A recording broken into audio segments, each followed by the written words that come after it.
हरे कृष्णा कृष्णा कृष्णा कृष्णा हरे। अभी ये गोपुरम आप सामने देख रहे हो ना जी। वो पुत्र प्राप्ति के लिए श्री कृष्ण देव राय ने बनवाया था। तो ये वैसे बताते हैं कि गोपुरम का अगर दर्शन कोई यहाँ नहीं आ पा रहा है और सच्चे मन से अगर गोपुरम का दर्शन कर लिया और नंदी ध्वज सामने दिख रहा और नंदी ध्वज सामने जो दिख रहा है, ये सामने बिल्कुल नंदी ध्वज हैं, इनका दर्शन अगर किसी ने कर लिया तो उसको भी यहाँ आ करके साक्षात दर्शन का फल मिल जाएगा। फल मिल जाएगा। अच्छा, यहाँ पे ये बताते हैं कि अगर कोई कैलाश मानसरोवर की यात्रा नहीं कर पा रहा है और अगर यहाँ पर आकर के भगवान का दर्शन कर ले रहा है तो उसे भी कैलाश मानसरोवर की यात्रा का फल प्राप्त हो जाता है। ये भी एक सत्यता है यहाँ की। और सबसे बड़ी चीज़ है कि यहाँ पे अगर कोई सच्चे मन से अगर प्रार्थना करे भगवान से, तो ये स्वयं पंचभूत में से एक पहले हैं जो वायुलिंगम है ये, और इनका कोई अगर दर्शन करके सच्चे हृदय से अगर कोई वर मांगे तो भगवान उसकी मनोकामना जरूर पूरी करते हैं। ये सामने की पर्वत श्रृंखला जो ये दिख रही है, ये यहाँ पे बताते हैं कि तिरुपति बालाजी का स्थान है। तिरुपति बालाजी का स्थान है इन्हीं सामने की पहाड़ियों में। तो यहाँ के दर्शन के बाद बताते हैं कि तिरुपति बालाजी नहीं जाते हैं, वहाँ से यहाँ नहीं आते, वहाँ से यहाँ नहीं आते हैं। और यहाँ दर्शन करके वहाँ जा सकते हैं क्या? नहीं जा सकते। यहाँ से दर्शन करके भी वहाँ नहीं जा सकते। यहाँ दर्शन करने के बाद भले आप पंचभूत का दर्शन करें या अपने दूसरे गांव चले जाए या अपने गांव चले जाए, दूसरा मंदिर चले जाए, लेकिन तिरुपति नहीं जा सकते। तिरुपति बालाजी नहीं जाना है, या वहाँ दर्शन करके यहाँ नहीं आना। ऐसा सत्य है, यही प्रथा है। जैसा कि हम लोग श्री कालहस्ती तीर्थम वायुलिंगम के यात्रा पर हैं और जैसे कि हम कनप्पा जी के मंदिर ऊपर चढ़ाई पे जा रहे हैं, तो यहाँ पे चढ़ते समय ये जो दिखाई दे रहा है हमें, ये बहुत सारे नाग जी की मूर्ति यहाँ स्थापित की गई है। इसका तात्पर्य क्या है? ये क्यों ऐसे स्थापित की गई है? देखिए, ये पहले हम इस क्षेत्र का जानकारी ले लेते हैं। जी। 5 पंचभूत जी इसको बोला जाता है: वायु, भूमि, अग्नि, आकाश और जल। उसमें से पंचभूत में से ये पहला मंदिर है जी, जो वायु को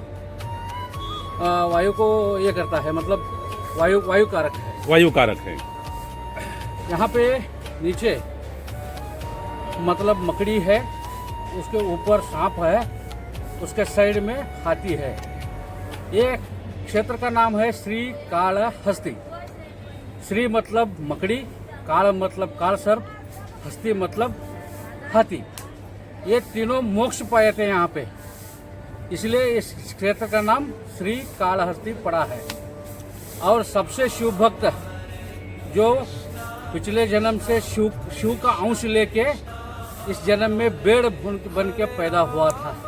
बेड़ मतलब हंटर बन के पैदा हुआ था। वो शिव का साक्षात्कार करता है अपनी आंखों का दान करके। स्वयं शिव जी को वो अपना आंखें दान कर देता है और शिव जी को मांस खिलाने वाला पहला इंसान है। समझ लीजिए, शिव जी को भोग मांस चढ़ाता रहता है वो, इसलिए तो वो एक स्वामी के साथ झगड़ा मुठभेड़ सब कुछ होता है। उसके बाद वो अपना आंखें दान करके मोक्ष को चला जाता है। एक क्षेत्र का महिमा है। और यहाँ पे वायु कारक शिव रहने से यहाँ पे आपको राहु केतु का पूजा भी किया जाता है। जिसके घर में शादी नहीं होता है और बच्चे नहीं पैदा होते हैं, वो यहाँ पे आके राहु केतु का पूजा कर सकते हैं। उसके अलावा यहाँ पे मंगल दोष भी निकाला जाता है। उसके साथ एक क्षेत्र का आपको बताने से तो आपको दिखाना भी अच्छा है। आप घुमा के उस क्षेत्र को दिखा सकते हैं यहाँ से।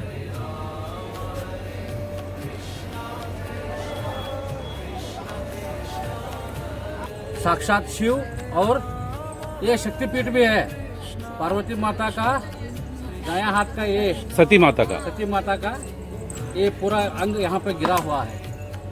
यहाँ कालहस्तीश्वर है, उसके साथ पार्वती माता को यहाँ पे ज्ञान प्रसून्नाम्बिका भी बोला जाता है। अब आते हैं आपको यहाँ पे, जिसको जिसको बच्चे नहीं होते हैं, जिसकी कुंडली में नाग दोष रहता है या काला सर्प योग रहता है, वो मन्नत मांगता है कि मेरा शादी हो जाए, मेरा बिगड़ा हुआ काम अच्छा हो जाए, तो मैं आके आपके यहाँ पे नाग प्रतिष्ठा करूँगा।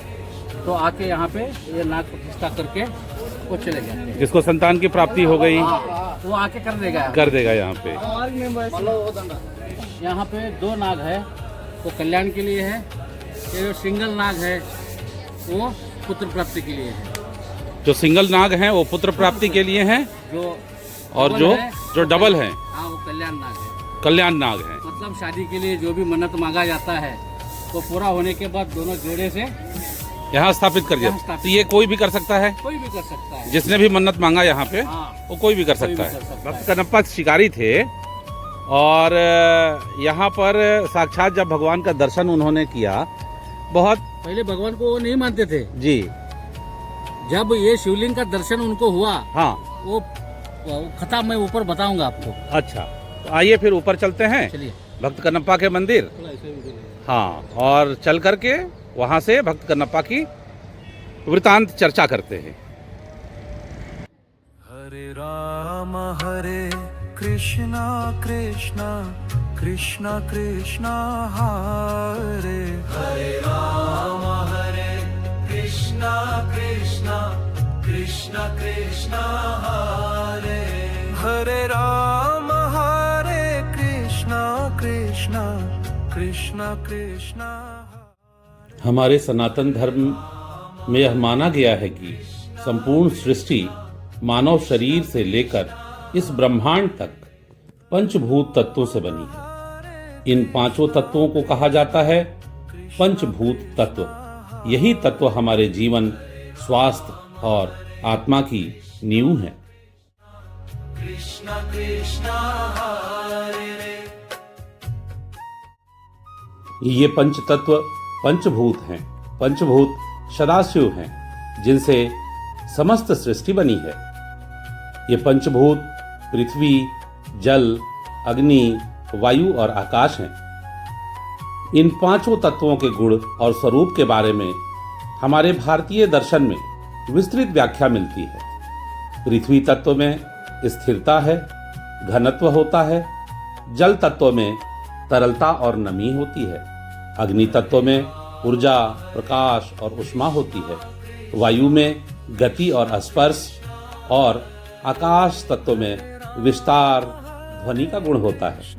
ये पंचभूत सभी जीवित और निर्जीव पदार्थों के मूल आधार माने जाते हैं। आत्मा के साथ मिलकर सृष्टि की यही रचना करते हैं। पृथ्वी गंध युक्त, स्थिर और घना माना जाता है। जल में तरलता, शीतलता और स्वाद युक्त होता है। अग्नि में ऊष्मा, ऊर्जा और प्रकाश की गति मिलती है। वायु तत्व में स्पर्श, गति और जीवनदायक होता है। आकाश तत्व विस्तार और ध्वनि होती है। और हमारे श्री कालहस्ती महाराज वायु तत्व से संबंधित होते हैं, जिनसे गति और जीवनदायकता मिलता है, खुशी मिलती है, अस्थायित्व मिलता है। हर हर महादेव, हर हर महादेव। श्री कालहस्ती मंदिर का वायु तत्व के रूप में विशेष महत्व है। यह मंदिर पंच महाभूतों के 5 लिंगों में से वायु तत्व का प्रतिनिधित्व करता है। मंदिर में स्थित शिवलिंग को वायु लिंगम कहा जाता है, क्योंकि यह शिवलिंग गर्भगृह में एक प्राकृतिक वायु छिद्र द्वारा निरंतर हवा के प्रवाह से जुड़ा हुआ है। वायु तत्व यहाँ शिव की अनंत उपस्थिति, शुद्धता और जीवन ऊर्जा का प्रतीक माना जाता है। कनप्पा नामक व्यक्ति एक शिकारी था, जिसका असली नाम थिन्न था।